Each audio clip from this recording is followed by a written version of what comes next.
Hi to all, welcome back to our channel. இன்னைக்கு நம்ம ஒரு மணி சேவிங் டிப்ஸ் வீடியோ தான் பார்க்க போறோம். இந்த வீடியோல ஒரு 10 விதமான சிம்பிள் அண்ட் ப்ராக்டிக்கல் வேல இருக்கக்கூடிய டிப்ஸை தான் உங்ககிட்ட ஷேர் பண்ணிக்க போறேன். இது எல்லாமே உங்களுடைய சேவிங்ஸ்க்கு ரொம்ப ரொம்ப ஹெல்ப்ஃபுல்லா இருக்கும் விஷயம். அண்ட் சிக்ஸ்த் ஒன், உங்களுடைய எல்லா செலவுகளுக்காகவுமே எப்பவுமே நன்றி சொல்ற பழக்கத்தை வச்சுக்கோங்க.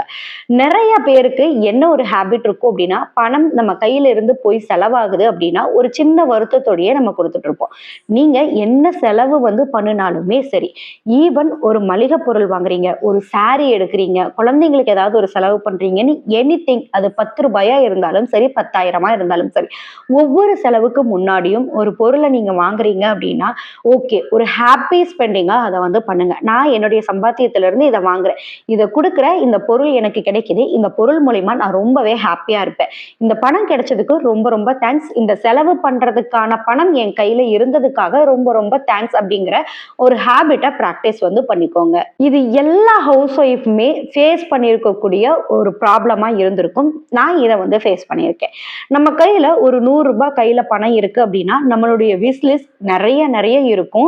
நம்மளுக்கு இதெல்லாம் வாங்கணுங்கிற ஆசைகளும் விருப்பங்களும் இருந்திருக்கும். ஆனா அந்த 100 ரூபாயை கொடுத்து ஒரு பொருள் வாங்குறோம் அப்படின்னா, வாங்கினதுக்கு அப்புறம் பல டைம் யோசிச்சிருப்போம், பேசாம அந்த காசை கையிலேயே வச்சிருந்துருக்கலாமோ, செலவு பண்ணாம இருந்திருக்கலாமோ, நம்ம தப்பா செலவு பண்ணிட்டோமோ, அவசரப்பட்டுட்டோமோ அப்படிங்கிற ஒரு யோசனை நம்மளுக்கு இருக்கும். எனிதிங், நம்மளுடைய ஹஸ்பண்டோ இல்ல நம்மளுடைய பேரண்ட்ஸோ நம்மளுக்கு ஓகே, ஒரு ஆனிவர்சரி வருது, ஒரு பர்த்டே வருது அப்படின்னு ஒரு 1000 ரூபீஸ் கொடுத்து உனக்கு என்ன வேணுமோ வாங்கிக்கோ அப்படின்னு சொன்னாங்கன்னா, எப்படா நம்மளுக்கு அதை பார்த்து பார்த்து செய்வாங்க. பர்த்டே வந்துருச்சு, நம்ம செய்யணும், அவங்க நம்மளுக்கு செய்யணுங்கிற எக்ஸ்பெக்ட் பண்ற அந்த மனசு நம்ம கையில பணம் கொடுத்துட்டு உனக்கு தேவையானதை வாங்கிக்கோன்னு சொல்லும்போது அந்த பணத்தை செலவழிக்கிறதுக்கு நம்மளுக்கு மனசே வராது. ஏன்னா இப்ப அது என்னுடைய பணம் ஆயிடுச்சு. அவங்க பொருளா வாங்கி கொடுக்கும்போது இருக்கிற ஹாப்பி என் கையில பணமா கொடுத்துட்டு நீ வாங்கிக்கோன்னு சொல்லும்போது என் பணத்தை நான் செலவு பண்ற மாதிரி ஒரு ஃபீல் ஆகுது. இந்த பணத்தை நம்ம செலவு பண்ணணுமா, வேண்டாமே, இது இப்படியே இருக்கட்டுமே அப்படிங்கிற ஒரு மைண்ட் செட் நம்மளுக்குள்ள வரும். ஸோ நீங்க எந்த அளவுக்கு ஒரு ப்ராடக்டை வாங்கும் போதும் சரி, வாங்கினதுக்கு அப்புறமும் சரி, நம்ம வாங்காம வச்சிருந்துருக்கலாமோ அப்படின்னு நீங்க ஃபீல் பண்ண விஷயத்த மறக்காம கமெண்ட்ஸ்ல ஷேர் பண்ணிட்டு போங்க. இதை ரெகுலரா ஃபாலோ பண்ணி பாருங்க. அடுத்தடுத்து நீங்க பண்ணக்கூடிய ஒரு செலவுகளுமே ஒரு ஹாப்பியான ஸ்பெண்டா தான் இருந்திருக்கும். ஒரு சுப செலவுகள் அப்படின்னு சொல்லுவாங்க இல்லையா, பணம் செலவாகும், எக்ஸ்ட்ரா போகும், ஆனா அது எல்லாமே சுப செலவுகளா உங்களுடைய ஹாப்பி ஸ்பெண்டிங்கா இருக்கும். ஸோ இந்த விஷயங்களை ப்ராக்டிஸ் பண்ணி பாருங்க. கண்டிப்பா ரியல் லைஃப்ல நல்ல நல்ல இம்ப்ரூவ்மெண்ட் கிடைக்கும். எப்பெல்லாம் நான் ஃபீல் பண்ணிட்டு ஒரு ப்ராடக்டை நான் வாங்குறனோ, இல்ல வாங்கினதுக்கு அப்புறம் ஐயோ நம்ம காசை செலவு பண்ணிட்டோம் அப்படின்னு நான் ஃபீல் பண்ணியிருக்கணும், அந்த பொருளெல்லாம் அதிக நாட்கள் யூஸ் இல்லாமையே போயிருக்கும், இல்லைன்னா சீக்கிரமா உடஞ்சு போறது, இந்த மாதிரி விஷயங்கள்லாம் நடந்தது. எப்ப என்னுடைய இந்த மைண்ட் செட்டை மாத்திட்டு பணம் அப்படிங்கிற ஒரு விஷயமே இதை வாங்குறதுக்காக தான், நம்ம இந்த செலவு பண்றதுக்காக தான் இந்த பணத்தை நம்ம சம்பாதிக்கிறோம், ஸோ இதை நம்ம ஃபீல் பண்ணக்கூடாது அப்படின்னு சொல்லிட்டு நான் ஒரு விஷயத்துக்கும் எப்போ நம்ம இந்த மைண்ட் செட்டை மாத்திக்கிட்டோமோ அப்பெல்லாம் நம்மளுக்கு ஒரு பெரிய பெரிய எக்ஸ்பென்சஸ் வந்தாலுமே அதுல கண்டிப்பா ஒரு மிகப்பெரிய ஒரு பெனிஃபிட்டும் ஒரு நன்மையும் எனக்கு கிடைச்சிருந்திருக்கு.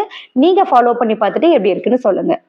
உங்களுடைய சேமிப்பு அதிகரிக்கிறதுக்கு மறக்காம இந்த 7வது பாயிண்ட்டை ஃபாலோ பண்ணுங்க. ஒரு தடவையும் நீங்க கடனை திருப்பி செலுத்துறீங்க அப்படின்னா அந்த கடனை கொடுக்கும்போது இனி நான் கடன் வாங்குறது இல்லை, இதோட என்னுடைய கடன் அப்படிங்கிற ஒரு விஷயம் முடிஞ்சிருச்சு, இதோட என்னுடைய எல்லா விதமான சுமைகளுமே நான் முடிச்சுட்டேன், இனி நான் ஹாப்பியா இருக்க போறேன் அப்படிங்கிறத மனசளவுல யோசிச்சு அந்த மைண்ட் செட்க்கு ஒரு சின்ன ஒரு செகண்ட் ப்ரேயருக்கு அப்புறமா அவங்க கையில திருப்பி கொடுங்க.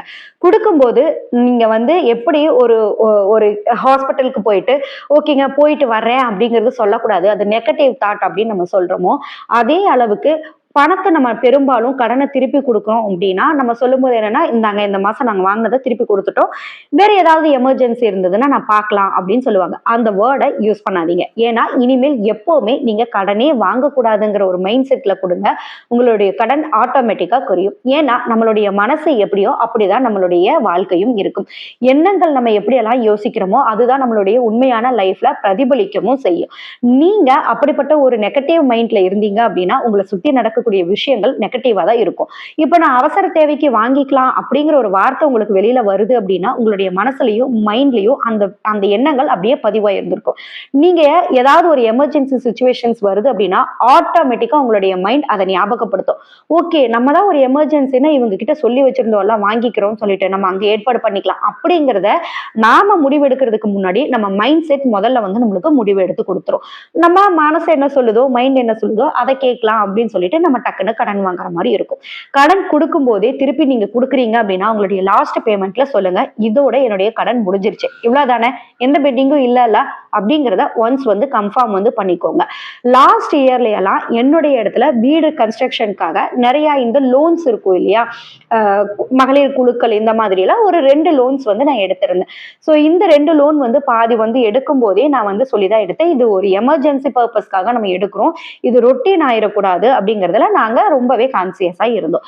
இத முடிக்கும் போது ஒரு மாசமுமே நான் என்ன கேட்பேன்னா, இன்னும் 5 டியூஸ் தான் இருக்கு, இன்னும் 4 டியூஸ் தான் இருக்கு, இன்னும் 3 தான் இருக்கு அப்படிங்கிற ஒரு மைண்ட் செட் வந்து நாங்க வச்சிருந்தோம். ஸோ எப்போ எங்களுடைய லோன்ஸ் எல்லாமே எழுதியிருந்தாலுமே இஎம்ஐ என்னென்ன மந்த் வந்து வருது, எவ்வளோ மந்த் பேமெண்ட் வந்து நம்ம பண்றோம் அப்படிங்கிறத ஒரு டைரி ஃபார்மேட்ல ஃபாலோ வந்து பண்ணிடுவோம். ஒரு மாசமுமே அந்த அமௌண்ட்டை கொடுக்கும்போது டேட்டும் டிக்கும் வந்து கரெக்டா வந்து ஃபாலோ பண்ணி வந்து வச்சிருவோம். ஒரு மாசம் சேலரி வரும்போதும் அந்த தனியா என்வலப் கவர்ல எடுத்து வைக்கும் போதெல்லாம் இன்னும் எவ்வளவு மந்த் டியூ இருக்கு அப்படிங்கிறத ஃபிக்ஸ் பண்ணிக்குவோம். ஸோ இப்பவும் எங்களுடைய பைக் டியூ எப்போ முடிஞ்சது அப்படின்னா இந்த 2025 ஜூன்ல தான் முடிஞ்சது. ஏன்னா நாங்க அந்த டைரிய ஒரு மாசமுமே பார்த்து இந்த மந்தோட நம்மளுக்கு இந்த லோன் முடியுதுங்கிறத ஞாபகம் வச்சிருந்ததுனால முடிஞ்சு இன்னும் 3-4 மாசம் ஆகியுமே இன்னும் எங்களுக்கு ஞாபகம் இருக்கு. இப்பதான் நம்ம முடிச்சிருக்கோம் அப்படிங்கிற ஒரு விஷயத்த அதை முடிக்கும் போது அவ்வளவு ஹாப்பி. அப்பாடா, ஓகே, இந்த பைக் வந்து இப்ப நம்மளுக்கு பியூரா நம்மளுடையதான் வந்து மாறிடுச்சு. இஎம்ஐஸ் வந்து எதுவுமே இல்லை அப்படிங்கிற அளவுக்கு வந்துருச்சு. ஸோ திருப்பி நம்ம கொடுக்கும் போதுமே அந்த லோன்ஸ்ல வந்து நாங்க மகளிர் சங்கத்துல எடுத்திருந்த லோன்ஸ்லயுமே திருப்பி நான் பே பண்ணும்போது அவங்க கிட்ட கன்ஃபார்ம் பண்ணிக்கிட்டேன். ஓகே, அவ்வளவுதானே, இதான லாஸ்ட் டியூ, இதுல எந்த பெண்டிங்கும் இல்லல்ல, 10 ருபீஸ் கூட இல்லல்ல அப்படிங்கறது கன்ஃபார்ம் பண்ணிட்டேன். இப்பவும் எனக்கு திரும்ப கால் வந்துகிட்டு தான் இருக்கும். நீங்க பர்சனல் லோன் எலிஜிபிளா இருக்கீங்க, எந்த பேமெண்ட்டும் வந்து லேட் பே வந்து பண்ணல, சோ உங்களுக்கு வந்து பர்சனல் லோன் எலிஜிபிளா இருக்கு, எடுத்துக்கிறீங்களா அப்படின்னு கேட்டுட்டே தான் இருப்பாங்க. ஆனா நம்ம என்ன அறிக்கை வந்து பண்ணியிருந்தோம், இல்ல இனிமேல் வந்து லோன்ஸ் எடுக்கிறதா இல்ல அப்படிங்கிறதுனால நம்மளுக்கு பண தேவைகள் இருக்கு, பணம் கொடுக்கறதுக்கும் ஆள் தயாரா இருந்தாலும் அந்த மைண்ட் செட் பிக்ஸடா இருக்கிறதுனால இன்ன வரைக்கும் நம்ம லோன் பக்கம் போகல. ஏன்னா திருப்பி நம்ம எடுத்தோம் அப்படின்னா கண்டிப்பா திருப்பி 2 வருஷம் அந்த கடனுக்காகவே நம்ம வாழ்க்கை முழுவதும் ஓடிட்டு இருக்கிற மாதிரி இருக்கும். இந்த கடனை எந்த இடத்துல நாங்க ஸ்டாப் பண்ணுமோ அந்த இடத்துல இருந்து இப்போ எங்களுக்கு இன்வெஸ்ட்மெண்ட் பக்கமா அதிகமா போகிறதுக்கு வந்து ஆரம்பிச்சிட்டோம். இப்பவும் அதே சுச்சுவேஷன் தான், அதே நெருக்கடியில தான் ஃபேமிலியை ரன் பண்றோம். ஆனா இந்த இடத்துல இன்ட்ரெஸ்டுக்காக வட்டிக்காக கொடுத்துட்டு இருந்த காசை இப்ப நம்ம இன்வெஸ்ட்மெண்ட் பர்பஸா வந்து மாத்திருக்கோம். சோ உங்களுடைய மைண்ட் செட்டை கடனை திருப்பி கொடுக்கும்போது இதோட என்னுடைய கடன் முடிஞ்சது அப்படிங்கிறத ஒரு மைண்ட் செட் கொண்டு வந்துட்டு பாசிட்டிவோட அதை எண்ட் பண்ணுங்க.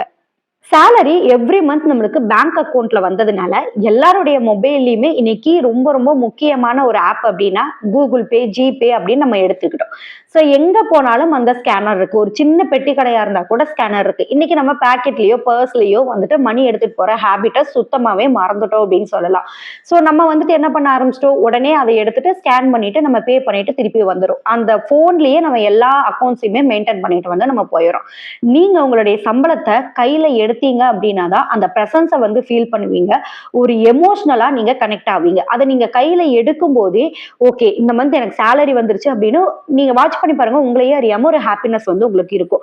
நீங்க ஒரு நாளும் யாருக்கு எவ்வளவு கொடுக்கணும், நம்ம கையில எவ்வளவு இருக்கு அப்படிங்கறத அந்த பிரசன்ஸை வந்து நீங்க ஃபீல் பண்ணுவீங்க. ஒரு பாசிட்டிவ் மைண்ட் வந்து வரும் உங்களுக்கு.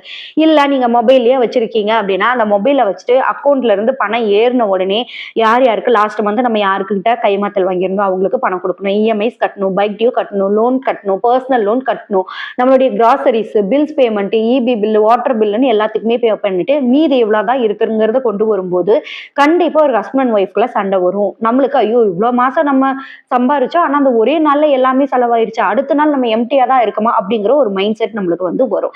சோ அந்த மாதிரி இல்லாம கையில நீங்க எடுத்து அந்த பிரசன்ஸை ஃபீல் பண்ணிட்டு உங்களுடைய ஹாப்பி ஸ்பெண்டிங் வந்து நீங்க பண்ணிட்டு அதுக்கப்புறமா செலவு பண்ணுங்க. அண்ட் நைன்த் விஷயம், அப்படி நீங்க சேலரிய கையில எடுக்கும்போது ஃபர்ஸ்ட் உங்களுக்காக ஒரு ஹாப்பி ஸ்பெண்டிங் வந்து பண்ணுங்க.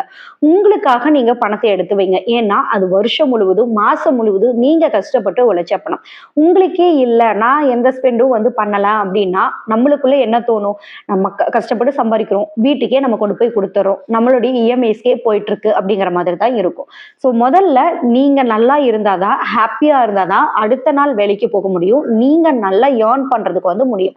ஸோ ஃபர்ஸ்ட் பேமெண்ட்ல உங்களுடைய self savings or self spend வந்து பண்றதுக்கு ப்ராக்டிஸ் ஆகுங்க.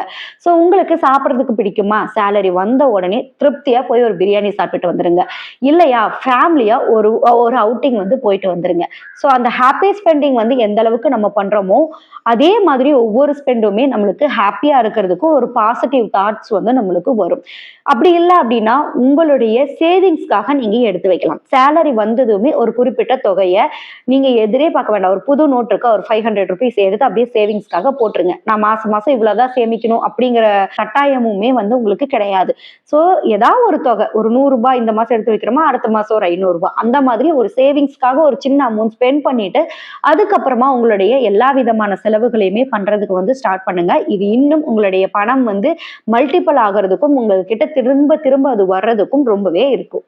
அண்ட் 10வது விஷயம், உங்களுடைய பணம் சம்பந்தப்பட்ட எந்த நடவடிக்கைகளையும் முன்னாடியே மற்றவங்க கிட்ட சொல்லாதீங்க. அந்த செயலை செஞ்சு முடிக்கிறதுக்கு வரைக்குமே. ஸோ நீங்க ஒரு விஷயத்த செய்யறதுக்கு நீங்க ஸ்டார்ட் பண்றீங்க அப்படின்னா, ஒரு ஜுவல் வாங்குறதா இருக்கட்டும், இல்லைன்னா வந்துட்டு ஒரு கார் வாங்குறீங்க, ஒரு லேண்ட் வாங்குறீங்க அப்படின்னா, வேற என்ன ஒரு ஃபினான்ஷியல் ஆக்டிவிட்டிஸ் வந்து பண்ணினாலுமே சரி, அதை ஃபர்ஸ்ட் நீங்க பிளான் பண்ணி அதை ப்ராப்பரா கொண்டு போயிட்டு அது எல்லாமே ஃபினிஷ் ஆகுற வரைக்கும் மற்றவங்க கிட்ட வந்து சொல்லாதீங்க. ஏன்னா ஒருத்தர் நினைக்கிற மாதிரியான எண்ணங்களே எல்லாரும் நினைப்பாங்க அப்படின்னு நம்ம சொல்ல முடியாது. எல்லாருடைய வாழ்க்கையிலுமே ஒரு வெல்விஷர் இருப்பாங்க. அவங்க கிட்ட எல்லாத்தையுமே நீங்க ஓபன் அப் ஆகிறது அப்படிங்கிறது தப்பில்லை. ஆனா அதை தாண்டி என்ன ஸ்டேட்டஸ்ல இருக்கேன், நான் நெக்ஸ்ட் என்ன பண்ண போறேன் அப்படிங்கிற உங்களுடைய எல்லா மூவியுமே மத்த எல்லாருக்குமே தெரியப்படுத்தணும் அப்படிங்கிற எந்த விதமான அவசியமுமே இருக்காது. சோ 10 பல்லுல ஒரு நச்சு பல்லு அப்படின்னு சொல்லுவாங்க இல்லையா? சோ யாராவது ஒருத்தராவது மனசளவுல நெகட்டிவா ஏதாவது ஒரு விஷயம் நினைச்சாங்க அப்படின்னா அதை நம்மளுக்கு அஃபெக்ட் பண்றதுக்கு வாய்ப்புகள் இருக்கு. ரெண்டாவது, நம்மளுடைய ஆக்டிவிட்டிஸை நம்ம ஏன் வந்து சொல்லணும் அப்படிங்கிற ஒரு விஷயம் இருக்கு இல்லையா? சோ சக்சஸ் ஆகிற வரைக்குமே அடுத்தவங்க கிட்ட சொல்றத முடிஞ்ச வரைக்கும் அவாய்ட் பண்ணிக்கோங்க. இந்த வீடியோல நான் ஷேர் பண்ணியிருக்கக்கூடிய 10 விதமான சேவிங் டிப்ஸுமே உங்களுடைய சேமிப்பை அதிகரிக்கிறதுக்கும் தொடர்ந்து நீங்க செய்யறதுக்கும் கண்டிப்பா ஹெல்ப்ஃபுல்லா இருக்கும். உங்களோட சேர்ந்து யாரெல்லாம் சேமிக்கணும்னு நினைக்கிறீங்களோ அந்த உங்க ஃப்ரெண்ட்ஸ் அண்ட் ஃபேமிலிஸ்க்கும் மறக்காம இந்த வீடியோவை ஷேர் பண்ணி விட்டுருங்க.